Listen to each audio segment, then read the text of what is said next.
آقا سلام، خسته نباشید. 2 مرتبه من اومدم ولی این سری دیگه قرار نیست برم، میمونم و کاملا چیزایی که توی این مدت نبودم و یاد گرفتم و قرار کاملش رو با شما به اشتراک بذارم.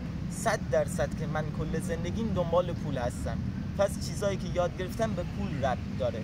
پس شما هم میتونین از ویدیوهای من استفاده کنین به پول برسین. این یک نه چیزای فضایی که آقا شما ترید میکنین فلان میکنی بسان میکنی، مثل آموزش‌های قبلی که دادم واقعی بودن، مثل استخراج طلا که کامل براتون توضیح دادم. حالا اگه بخواید با کیفیت ترش رو دوباره میتونم براتون ریویو کنم، از نو بسازم این. و یا اگه چیزی چیزی تو ذهنتون هست یا دوستاتون قراره این دوره ها رو بگیرن، فقط کافیه توی کامنت ها برای من بنویسین.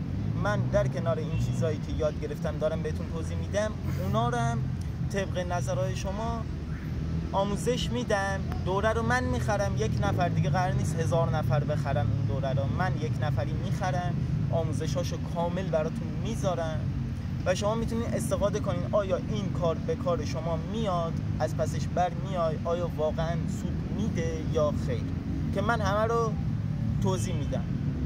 تمام شد. رایگان یا با هزینه؟ یوتیوب خودش داره هزینه رو پرداخت میکنه 100% دیگه، پس نیازی نیست مخاطب پرداخت کنه. مخاطب فقط نگاه میکنه، یاد میگیره. علم انقدر پیشرفت کرده که دیگه نیاز نباشه برای یادگیری کسی پول بده. همین چیز رایگانه. تمام شد، رفت به کارش. مگر اینکه یه طرف عقب مونده باشه بخواد برای یادگیری پول بده. تمام شد، رفت به کارش. غیر از اینه؟ نه. قربان شما و خداحافظ شما. پس 100% کانال رو داشته باشی که هم شما پول سازی کنید، هم من در کنار این چیزایی که دارم خودم پول در میارم، از یوتیوب هم پول در میارم. یوتیوب هم که آموزشاش پره، فقط کافیه سرچ کنید که چجوری از چجوری نیست. همین تمام شد. ارادت.